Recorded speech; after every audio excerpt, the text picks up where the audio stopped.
Hello everyone. This is my review of the Bob Screen Time Manager.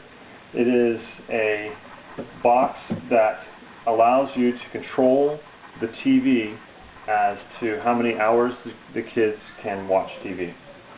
And here it is.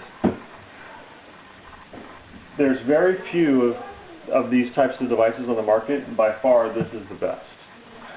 I've been using this in my family for a good 3 or 4 years, and I finally decided to actually make a review and to kind of show the kind of things that I've learned about it. But first of all, I'm going to go over the features. First of all, how does it work? Well, it works because there's the power plug for the TV plugs into the box, and then the Bob plugs into the wall. It sits in between the power, and the way that you access the plug is through the key. And here's the key, and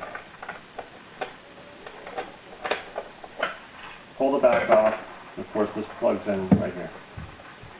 I don't have it plugged in all the way. And then this, you have to kind of route the cord through here, but with a little bit of effort, you can get this thing closed up, and like that. Alright, now I'm going to show some of the individual features of the Bob. If I want to assign a certain amount of time to a user, I can go in here and put in the master pin, and I can go to settings, users, and I can go to user number 5 in this case, and set the time to a certain amount of time per day. And I'm just going to put in 2 minutes per day. That's kind of ridiculous, but you'll see why. So I put that in, and then I exit. Okay, so now, if I go in, and I had already set the pin for user number 5 to be 1111. And what this does, it turns on the TV. It applies power to the TV, so I turn on the TV. And then, after, when the time runs down to just 1 minute, the Bob will start beeping, telling the user that, hey, you're about to run out of time, and that whatever they're going to do, they need to save what they're going to do or exit out of whatever they're going to do. So it starts beeping. And so I don't want to show you all the way to that, but eventually what will happen is the Bob will shut off. Okay, another valuable feature on Bob is what's called fly time, and that's where you can add or subtract screen time from a particular user by just a few button presses.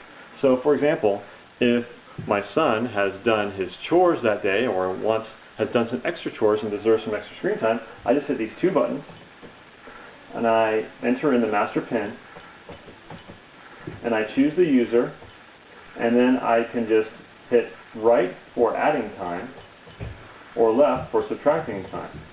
And then when I'm done, I just hit enter. And then that's it.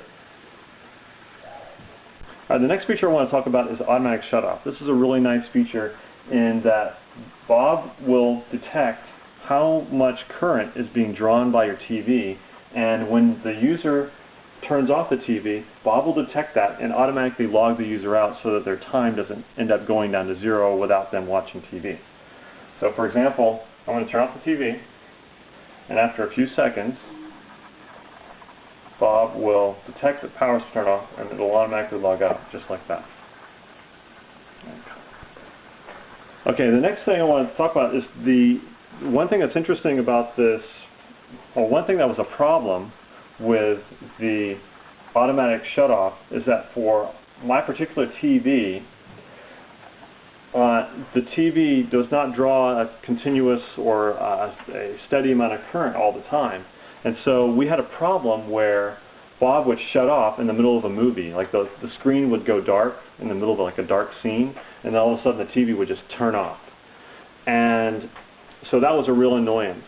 And we were trying to figure out what to do. I called customer service, and they said they use a different mode. There is another mode where you can set it so that it has no automatic shut-off. But purely by accident, I found an undocumented feature. I'm going to show you how to get to this. You can actually set the current level that your TV will run at. In other words, you can set the level at which it can detect when the TV is turned off. So if you have a problem where the TV or the Bob is shutting off your TV unexpectedly, you can change that trigger level. And I'm going to show you how. First of all, you log in as master user, and then you enter in this. When you get to the master user screen, you enter in a secret code. It's 2662, and it says enter standby current. Now I found for my particular TV a good level is 2000. You just have to experiment. I don't know what 2000 corresponds to, whether it's 2 amps or 20 amps, or I have no idea. But you can play around with it, see what works for you. Alright everyone, the next thing I want to talk about is some of the limitations and problems with the Bob and how you can deal with it. After a few months of my kids complaining about the Bob, my son discovered a weakness, and he's going to show you what he did. Okay, so I noticed that the back is... Show it, don't block it, Bryce, don't block it. Okay, I noticed the back is kind of like sometimes loose. You can move it around a little bit, and so most young kids won't be able to do this, but maybe your older kids would. But so what you do is just put your hand around it, and you kind of just pull, and it comes off. And it's starting to come off, and then... Uh-oh. Can't get this one off. I have sweaty hands. What I did was you just put your hand around this, and you pull, and it comes off like that, and nothing's broken, nothing's hurt. It just comes off, and you can see that that's a little lever thing that's keeping it on. It's a little wiggly, easy to break off, and from there, I take the power cord out from my TV power cord and just plug it in, and it works. So yeah, so what you do to put it back together is you just put the left side in first, and there's 2 little notches that you have to fit the cord in right though. And there's 2 little notches, and then there's a 3rd little notch, and you just press down real hard. And if it's a new one, it's probably hard to do, but it just comes right back on. And so if you notice your child having like a lot more screen time than they should have, like I did this for like a month. And I did it multiple times. So what my mom and dad finally did was they made a lock box on it.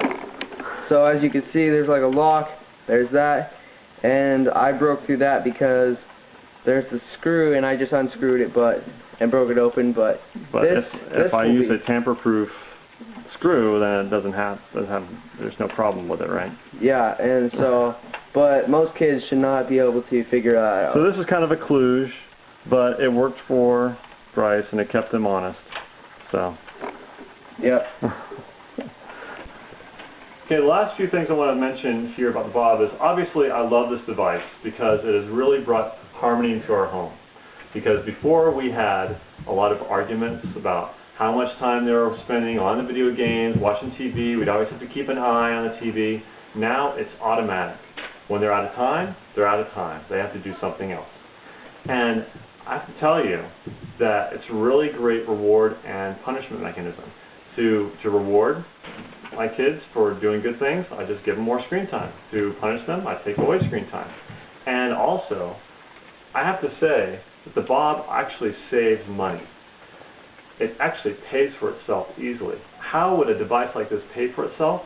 Easily, because instead of paying my kids extra money to do extra chores around the house or rewarding them with cash, I reward them with screen time. And screen time is free.